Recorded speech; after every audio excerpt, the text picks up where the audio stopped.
Chaile time.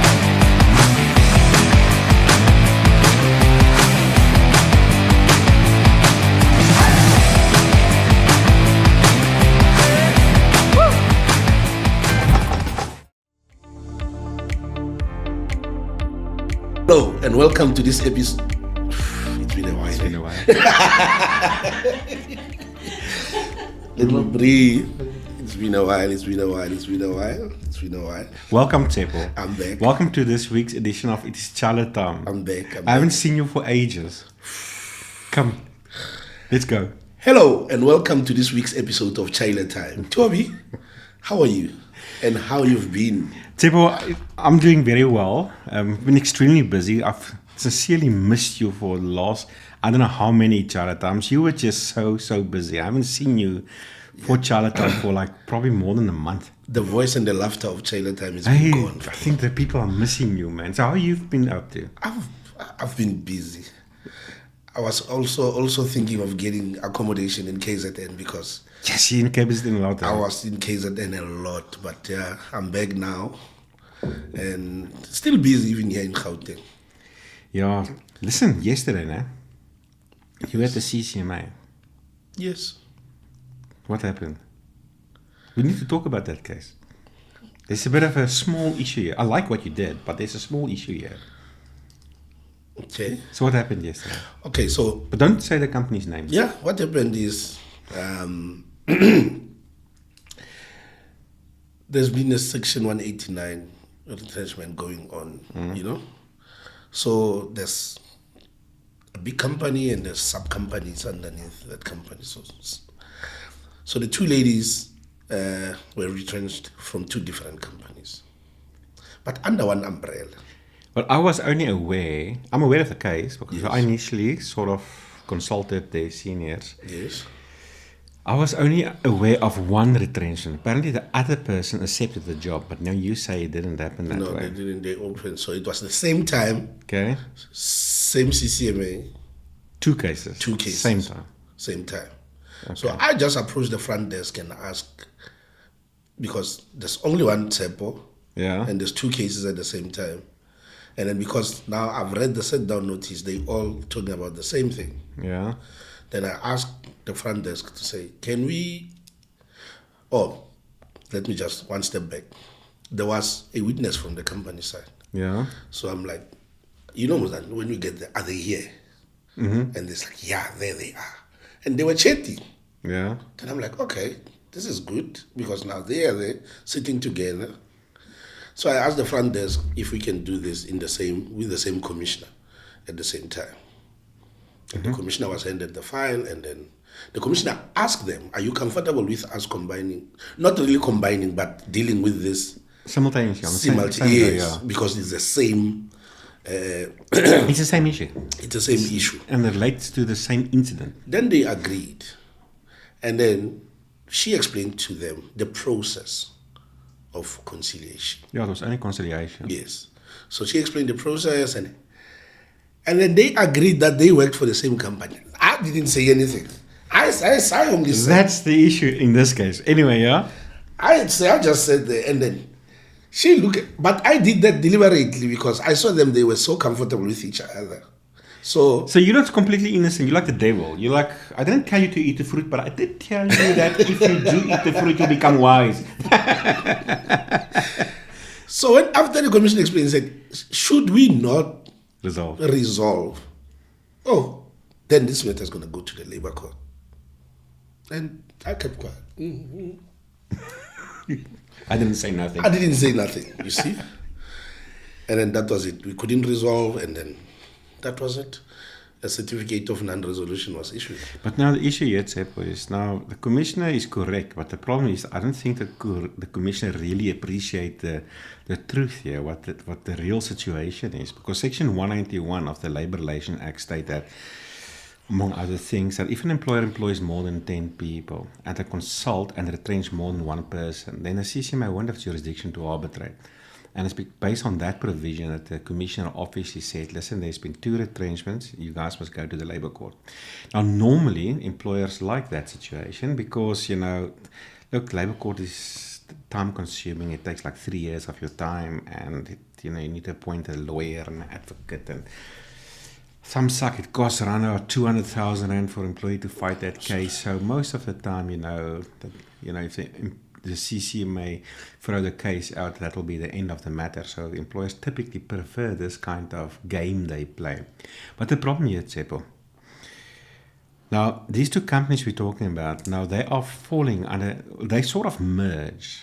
And that's my understanding too. Yes. So they're actually one company now. Yes, because sometimes it's and the other name. Yeah, so in this case now, the two employees, the one work for the one company and the other one work for the other company, but the company now merged in terms of my understanding. But now after your incident, when I sent the non-resolution certificates through, I got a call from the powers to be to say, but listen, these two companies aren't really one.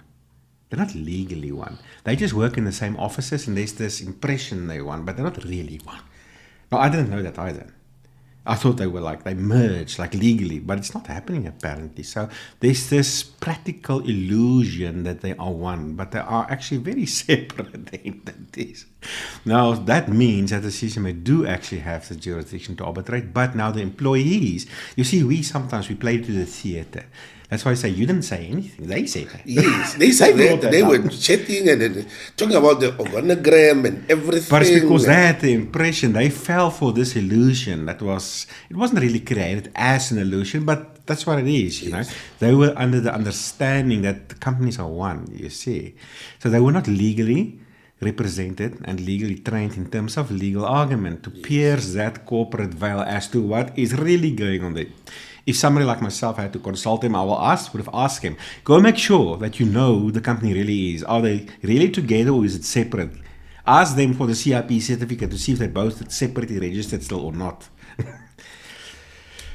Employees, you need to get legal advice. So what is that you've been busy with? Tsepo, no, yeah, what I've been busy with, I'm burning to tell you this story. Yes. Sometimes, employees, they just don't care about the impact of their behavior on the employer. I've got this one case we're busy dealing with. And actually, the employer is still making up his mind whether he's going to dismiss this person or not. And so far, it seems like they're just going to give the person a warning. Very nice employer, very kind employer. But you know what this employee did? This employee is the marketing manager of a global company. They are in the metal engineering. They engineer valves and so forth. South African companies and other companies around the world, but they've got a South African branch also. So there was an industry event. And in this industry event, there's a lot of potential clients there. So obviously this company now, she had to participate in this event, and network and maybe get some contacts. Who knows, you can start selling products to them too. You know what she did? She went to some party. Now, the event was in the evening. She went to some kind of party before the event. She got drunk. Then she Ubered to the event. She was so drunk that when she got out, her bladder was full. She urinated in front of the entrance door on the floor in front of everyone. The marketing manager.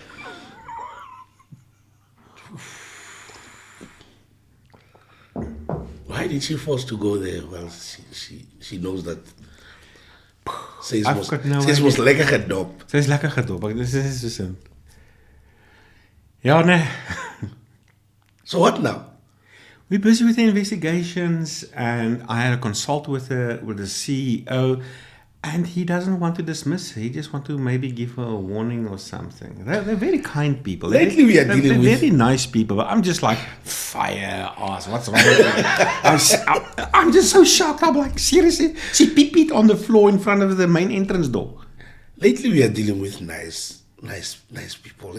There's some nice employers out there. Tsepo, yes, last week I took an Uber, and it was the first time, I mentioned this lady in the last Chaile time also. It was a female Uber driver, and she's studying a law degree.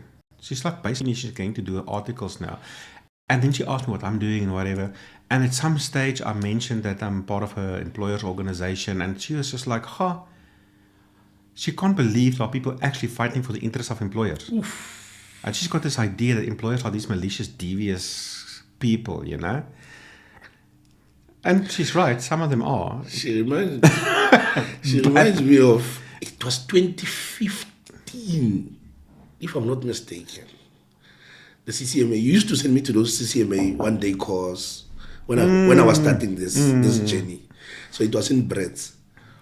Oh, I remember you going there. So most there it was NUMSA, unions, the comrades.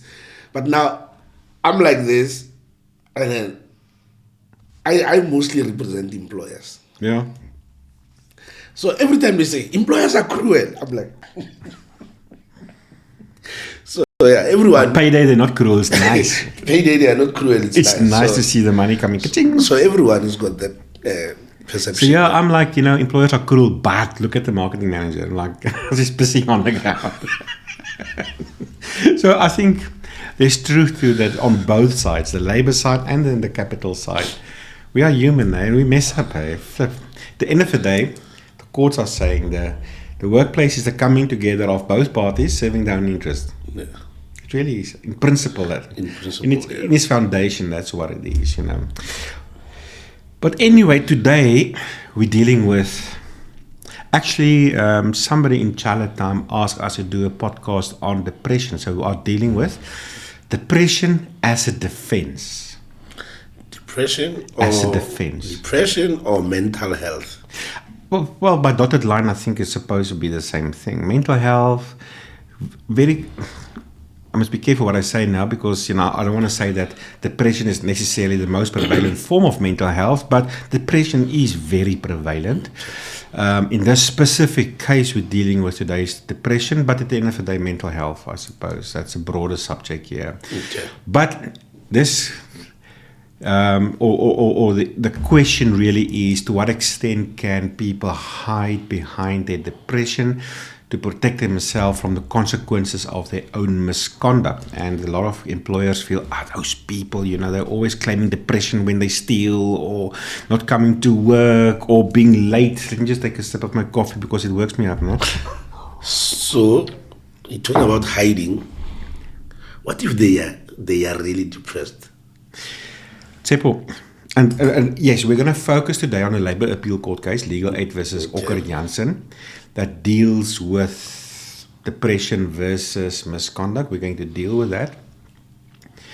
But there's two parts to this podcast, and the first part latches on nicely to what you are asking. Now, what if somebody's really depressed? Okay, so we're going to talk briefly about the prevalence of mental illness in the workplace, because even though, yes, there's the laws about you still being responsible and accountable for your misconduct, I think it is important that employers just time out for a moment and actually start thinking about to what extent is mental illness relevant in the workplace and prevalent in the workplace, and what's the cost in the company.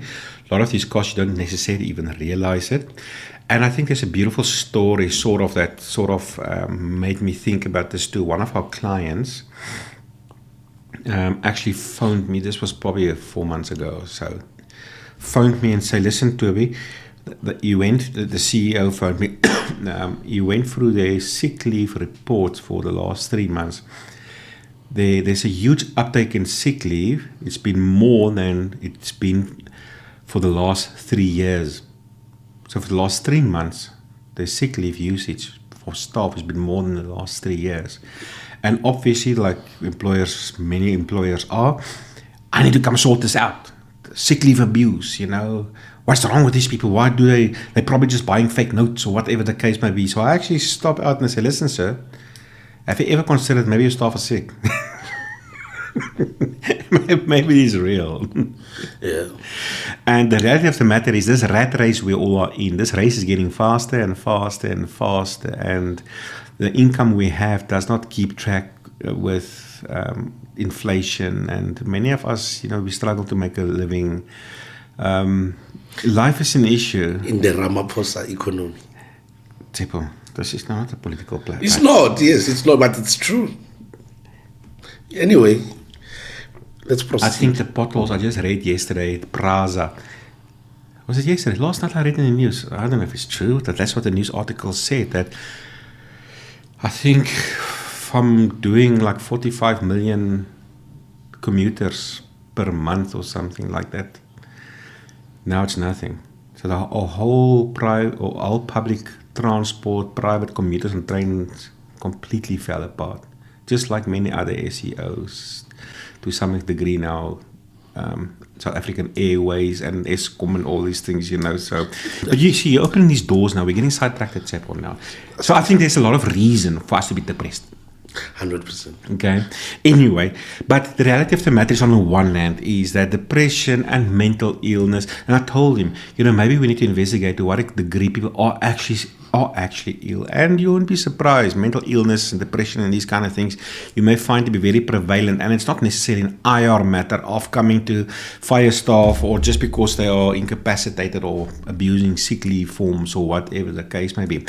So on that, I did a bit of a research and I found a study, it's a research, and this research was done by C.H. van Wyk, J.H. Martin and W.A.J. Meintjes, and the title is The Burden of Common Mental Disorders, or CMD, in South African Workplace Settings. Okay. I just want to read here quickly what they found in terms specifically as it relates to the workplace, and this is quite interesting. The human and economic cost of mental illness in the workplace are well documented. For example, one report estimated the loss of earnings due to major depression and anxiety disorders at 54,121 Rand per affected adult per year. And this is a South African study, by the way, with the total annual cost to the South African economy amounting to more than 40 billion Rand. It has been estimated that 50% of workplace accidents are related to substance abuse, and that an undetected substance abuser can cost an employer 25% of the person's total wages. International data show an increased risk for workplace accidents and injuries where CMDs are present. Poor mental health at work also has personal implications, from increased demands to manage the condition, to reduce personal accomplishment and sense of self-worth, and unstable employment. The Occupational Health and Safety Act places a responsibility on employers to monitor and manage workplace health and safety. Many large organizations have their own occupational health surveillance programs in place to achieve this. From a mental health perspective, workplace concerns are bi-directional. But before we get to that, that's one thing. We are fairly, even though we have a national footprint, we are still, I consider us to be a small company, but we are also playing our part as far as this is concerned. This is why, not you, but the others, get a paid Friday off every month. Oh. So every person here get a paid long weekend. Unfair discrimination. But you are much more flexible. You just tell, when I see you, ask you where you were yesterday. No, at home, I was working from home. No? You've got a lot of flexibility. And if you have to take off, you just say, Mr. What's up? I'm off tomorrow. No? So you've got much more. So don't complain. So I'm just saying we're playing our part, because I know our kind of work or environment is very negative. It's always confrontational. So I try to do what we can do. Yeah, I had a piece there talking about substance abuse. We are servicing some of the biggest refineries here in South Africa. Yeah. So it's a standard procedure. When you get there, there's an alcohol test. But every week, someone is put in a hearing for testing positive for alcohol. Not sometimes. Every week there's a request for a hearing for someone who tested positive for. That is a disease in our society. And one thing I must just hats off here, if I may become political again. I know all political parties are taking this serious, but there's one specific party, the EFF, for instance, they're quite vocal about the effect of narcotics on our society, and they are quite vocal in trying to fight this thing in our society, because it is so real, Chaile. And I think it's also because of the depressed economy, and so that people are just trying to find an escape. And a lot of us as employers, we're not alive to this reality, and it's costing. Okay, so first, occupational exposure may pose a risk for mental health injury. Let me just scroll down here. Either by contributing to mental distress such as PTSD or by exacerbating existing poor mental health. Second, poor mental health affects workplace safety by increasing the risk of accidents and injuries. Mental health surveillance may provide a mechanism for employers to manage these bidirectional concerns. Yeah, so there you have it. At the end of the day, it costs employers, it costs the economy, and I suppose there's a lot of direct and indirect costs. Sick leave, people taking sick leave, and at the end of the day, you, as an employer, you pay for that, and also injuries and accidents on the workplace. And sometimes there are severe consequences where the Department of Labour may get involved, and there may be penalties, huge fines for non-compliance to health and safety regulations to the employer. And in some instances, employers getting locked up. There was a fatality about 2 years ago where someone fell off the scaffolding because somebody did not do his job. Yeah. Also another incident, one of our clients, this was also like 2 years ago, was working with a crane he was standing on a huge concrete block, no problem. And by some bizarre reason, this concrete block broke underneath him, and that crane literally tilted over. But as he tilted over, he jumped out, and that crane fell on him, dead immediately. So workplace accidents happened. Was he under influence? It's probably undiagnosed. We don't know. Anyway, so that's health and safety and mental illness. It's prevalent. I do think that employers have a duty to be more alive to the reality of it, from the cost implication, but also from the employee itself. I think a lot of people are suffering.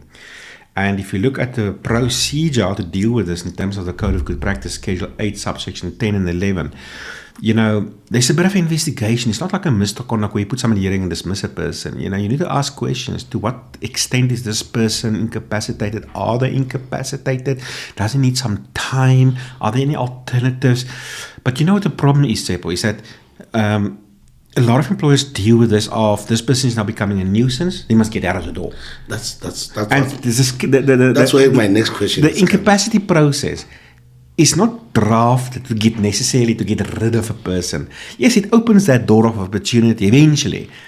But it's actually drafted to see, listen, can't we fix this? Can't we help this? Can't we mitigate this? That's where my next question comes in now. Let's say now it's me. I'm going through depression and I disclose. And I give my psychometric report and everything. And then sometimes they will say, let's hospitalize you for a month. So that we can evaluate you on a close range and then give you medication every day, antidepressant. Yeah. And then I finish my course, then I come back to work, but still, I don't perform. What's the next step that normally? I think step one is that all parties must realize at the end of the day, there's still, in common law, a contract of employment. Now, in terms of that contract of employment, if a person is 1 minute late, the employee is in breach of his contract of employment and the employer can dismiss you for breach of contract.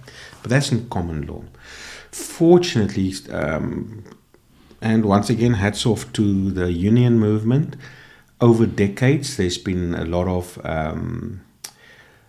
negotiation to create a bit more fair society, and therefore you have basic laws now, like the basic conditions, fair dismissal law procedures in terms of the Labour Relations Act, and we build on top of that that foundation of common law. So now if a person, for instance, is late 1 minute, you don't necessarily going to fire him. You can ultimately, but now there's something called progressive discipline. Yes. But similarly, I think both parties must understand that in principle, you've got a contract with your employer. If you don't perform, they don't need to employ you because the employer is not your charity. Okay, and I think it's important that employees understand that. At the end of the day, we're all citizens of the society, and I can't make my problem yours, and you can't make your problem mine. In principle, in terms of common law, so if you can't do your work, it's your problem. The IR manager in me will say it's your problem. Okay, but there's also laws now that creates sort of a bit of a more equal society, a more fair society. Maybe not a perfect society, but more fair, which means now I can't just dismiss you. I need to really look into this and see, listen, are there alternatives? Can you perhaps do another position, yes or no? And it depends on the circumstances. A massive company can probably absorb you. We probably can't. We, for instance, let me, now before you not think, oh, God forbid I get mental illness, What I'm trying to say is, ultimately, because of our size, we can't carry a person like that. And I'm sucking here. Yes. But that doesn't mean we can't have a legitimate process. Because while you were asking a question, I was also thinking, well, what if that should happen? Let's say with you as an example. Yes. We do have enough resources that can easily fill your gap. I mean, we've got people working for us that can just easily slot in. So if you have to be hospitalized for a month, for me personally, it won't be a problem at all. We have that capacity and infrastructures. And so I think going through the process won't be an issue. And trying to help and I think trying to really understand to what extent you can do certain things and you can't do certain things. And it definitely won't be a matter of just easily dismissing. But ultimately, I'm trying to compare a small company to a big company. And this is the issue, it's also circumstantial, depends on the circumstances. Some companies can absorb a certain issue better than other companies can. But I think there should always be the human element to the investigation, the human side of things. And what we should shy away from is, like a lot of employers just saying, let's get rid of the nuisance. Of which I sense that is what is happening in most cases. I sense. Yes. No. I'm not saying it's a casting stone. It's a very subjective analysis, but I think I feel the same way. Yeah. And it's not always true. There are companies with wellness programs, and you know what? There are companies out there who really try to mitigate the impact as far as possible. But there's also a lot of employers like bloody nuisance. They will tell us that, but they won't tell the employee that. I remember we shared a story on some of our previous episodes when you said there was this lady, I don't know what was her position, but she was injured in her leg, and she, like, for 2 years she got paid, but she was not recovering, and they applied the incapacity process, but she still went on to try and fight that. After she got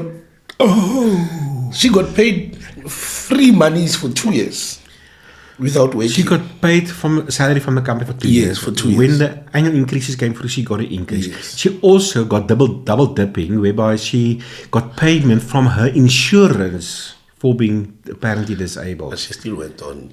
And she still went to the CCMA, but eventually that was just settled. Okay. So, But anyway, so the main argument now today, the main angle we want to focus on. Yes, we need to focus on mental illness and the prevalence in the workplace, but how easy is it for employees to hide behind their mental illness or depression when it comes to them committing misconduct? Not coming to work, insubordination, theft, being rude to other employees, being abusive, whatever, name it, misconduct. To what extent can employees hide behind? Because like constructive dismissal, for instance, employees often project their problems. In a constructive dismissal case, they resign and suddenly, and I spoke about this in the recent cases, we had this case where a very high employee in the company, one of our clients, this employer is a great employer, man.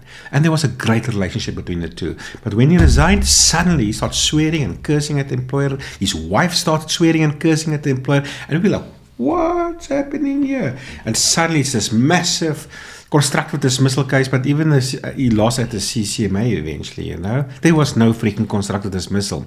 But some employees are like that. They project their own faults. Yeah.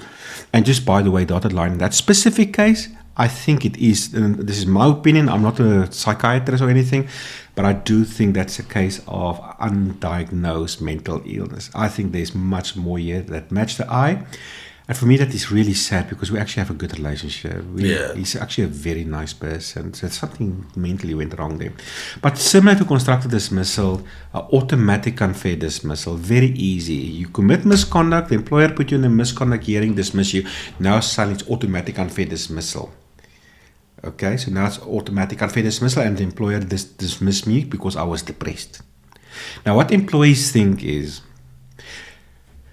when employer dismisses you, you think, I am suffering from depression, therefore they can't dismiss me. But the employees are not really alive to the legal issues around this topic. And I need to let employees know this. If the employer dismisses you for misconduct, don't think it's automatic unfair dismissal just because you happen to have depression. It's like saying you've heard somewhere an employer can't dismiss a pregnant woman. No, you can dismiss a pregnant woman. Not because she's pregnant, but if she steals, she's going to be dismissed for theft. Nah. So, and I need to correct this with this presumption with employees. Just because you were dismissed with misconduct and you happen to have depression does not mean you have a case for automatic unfair dismissal.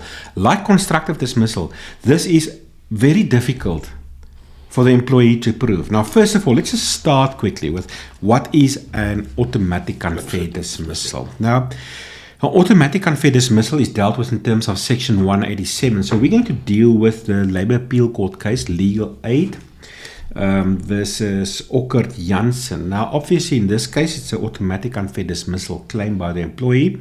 In such cases, the CCMA will only have jurisdiction to conciliate the matter. So that's where you start with this kind of claim. Thereafter, the CCMA won't have jurisdiction to arbitrate. It must go to the Labour Court. So in this case, it went through conciliation. They did not settle. Thereafter, it went to the Labour Court where the employee won the case. But eventually, the Labour Court's judgment was overruled by the Labour Appeal Court. So ultimately, the employer won the case. But okay, also on automatic unfair dismissal, where it's a little bit different to a normal unfair dismissal.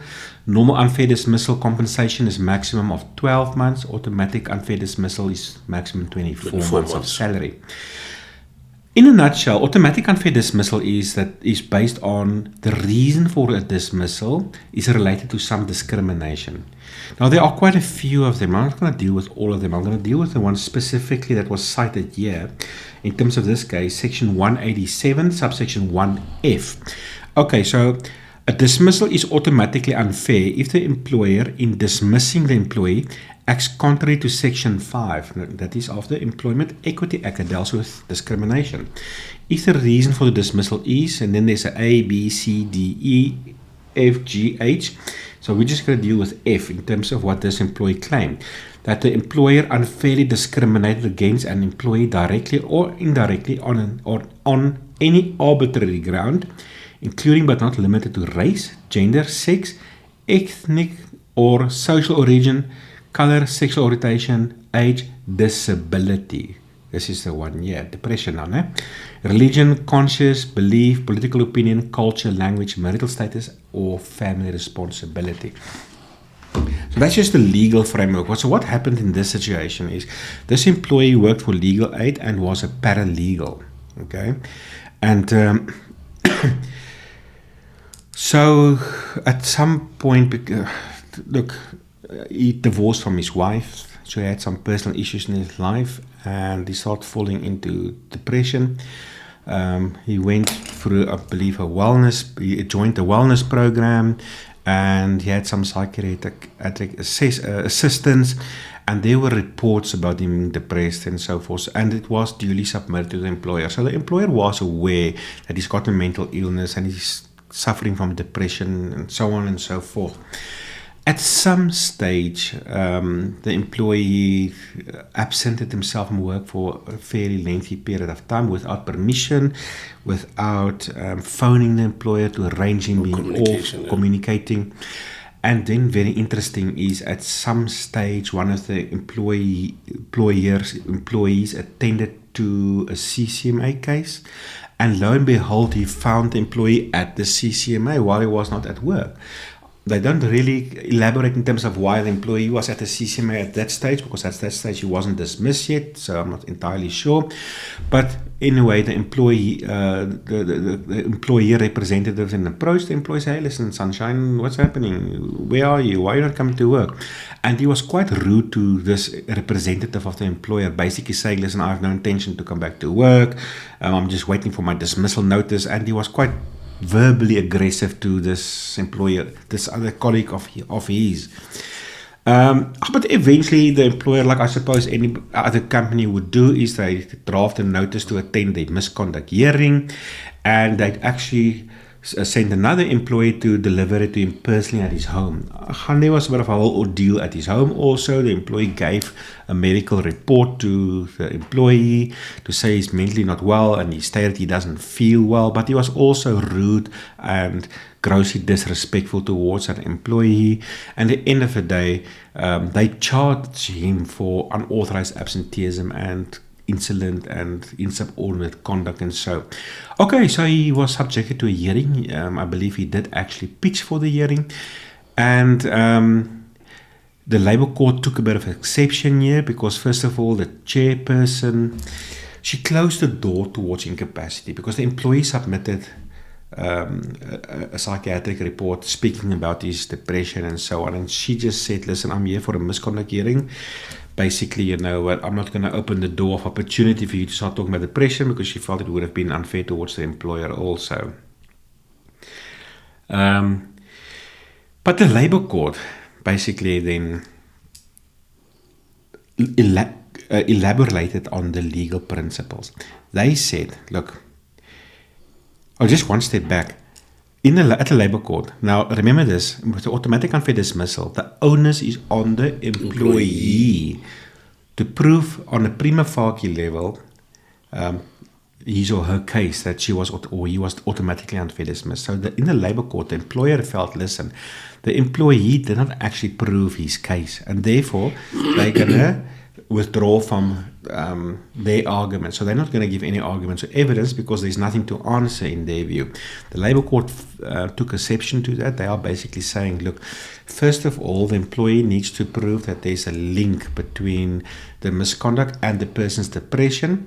And the Labour Court felt that the employee did do that because of all the depression reports that was submitted, and the employer was aware of the situation. And then the Labour Court elaborated on this point of cognitive and cognitive impairment. That basically means that for an employee to can potentially successfully hide behind depression or a mental illness, there must be the argument or the element of a cognitive and a cognitive impairment, which means any reasonable person will respond to his environment, his circumstances, and the data he receives through his senses in a reasonable way. But when you are suffering from a mental illness, it can potentially be to a degree where your response to your environment is not reasonable. Therefore, the argument is you can't be held accountable for your conduct. And that is what the Labour Court believed, that there was sufficient grounds to argue that the person suffered from a mental illness to the degree where his cognitive and cognitive abilities was impaired. So the employer lost the case, but they took it on appeal, and the Labour Appeal Court came back and said, but hold on. One of the tests that must be applied is what they call the Effectus test. It's a test of causality. Now, causality is, let me try to explain this in a simple way, but with a different kind of situation, which will also be classified as an automatic unfair dismissal if this is true. And that is, let's say, a Section 197 transfer. So let's say one company buys out another company, or one company merges with another company. Now, Section 187 basically implies that if an employer dismisses or retrenches staff because of the transfer, that's an automatic unfair dismissal. But it doesn't mean an employer cannot retrench staff when there's a transfer. So you have to ask yourself, or apply the test, the Effectus test, the causality test. And there are two parts to that. There's the factual causality and legal causality. Now, factual causality basically say, listen, if there was a Section 197 transfer in those circumstances, would the staff have been retrenched if there were no Section 197 transfer? So let's say there was not going to be a transfer, okay? And it would still have been retrenched. If the answer is yes, then there's no automatic unfair dismissal, because it means the real reason for the retrenchments was not related to the actual transfer. It was related to something else, maybe financial reasons, whatever the case may be. Okay, so once that box is ticked, then you have to ask yourself legal causation, okay? So just if the answer is no, the people were retrenched because of the transfer, that does not also automatically mean that it is now automatic unfair dismissal. Now you have to ask yourself legal causation. okay, what is the most predominant reason for the retrenchment? If it relates to the actual transfer, then it may be an automatic unfair dismissal. If it's not, then not. So similarly in this case, what was the real reason for the dismissal? Was it based on the person's disability, the depression, or for some other reasons? What the Labour Appeal Court said then, look, the reality of the matter is the Labour Court was quite presumptuous.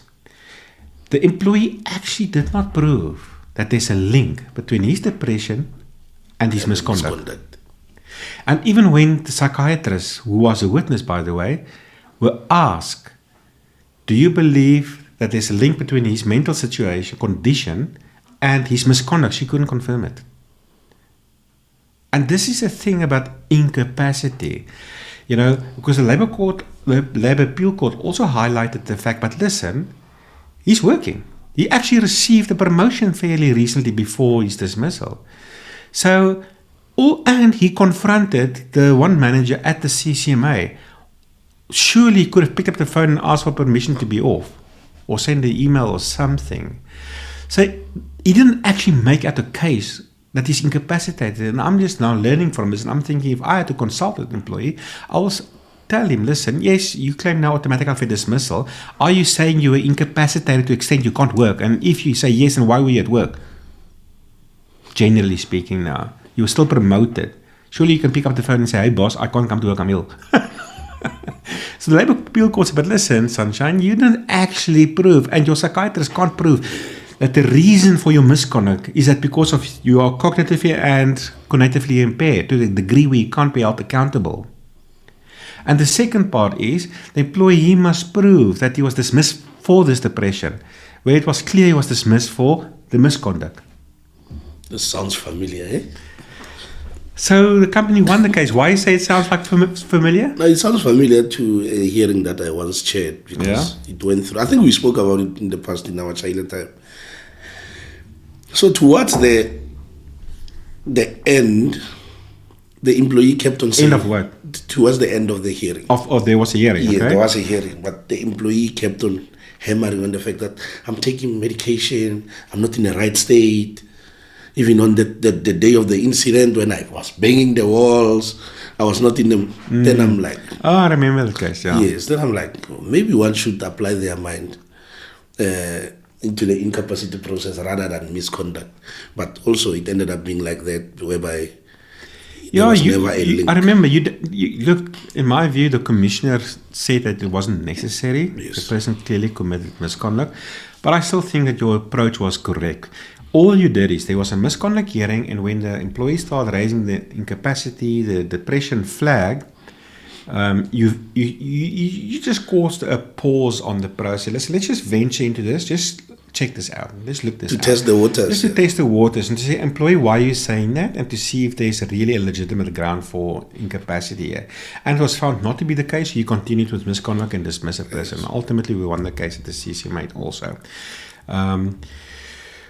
Also keeping in mind that the CCMA case, it wasn't the automatic unfair dismissal claim, he just claimed normal unfair dismissal, so that would have been fine. And in that case also, the employee participated in a disciplinary hearing, even though he was medically booked off, he had a sick note. Yes. And the commissioner also said, listen, if you're incapacitated, then why are you at work? It's your own doing that you decided to pitch up for the hearing even though you booked off now. So that's this case. At the end of the day, employees, be careful before you play the discrimination or the depression card when you're dismissed for misconduct. You really need to know the legal principles around this. And if your employer dismisses you for stealing, don't just say, I'm depressed. The Constitutional Court, there's a case law I read somewhere, and the Constitutional Court actually said that most people in South Africa are suffering from some form of mental illness or depression, Are we closing down society now? It's not a laughing matter, it's a serious matter. It is a serious matter, but I'm trying to say, look, I understand. Don't raise the incapacity flag when you were stealing or committing misconduct in the workplace. And hide behind it. Yeah. But similarly, have yourself checked out. Sometimes you are, having a mental disorder to the degree where it can incapacitate you, and it may be undiagnosed. And I think it's important that employees also venture into that with the assistance of employers. Yes. Anyway, Tsepo, that's for this week. Thank you very much. That was very actually educational. Yeah, I think it was great. Yeah, it was great. Do we have any jobs? We're going to do job review now. Job reviews, yeah. Just follow us on job review. There are some hot jobs that are available nationwide, and check it out. Okay. Thank you, Toby. Thanks for watching. I don't like promising that I'm gonna see you next time, but I want to see you next time. Awesome. Bye. Bye. Good morning, Harmony people. Let's have a look at some of the vacancies posted nationwide on our Harmony People's Network this week. Destiny Staff Solutions is advertising for both a full-stack developer and also ITIL support engineers positions in Johannesburg. Artisan Development is looking for a manager. And Coetzee Consultants is hiring sales reps in West Coast, Northern Suburbs, and Winelands. For the full information of the mentioned positions, how to apply, as well as more available positions, find the vacancy link in the description. You will also find a link to a useful video on how to compose a winning CV and have a successful interview. Tune in again next week for more Harmony vacancies.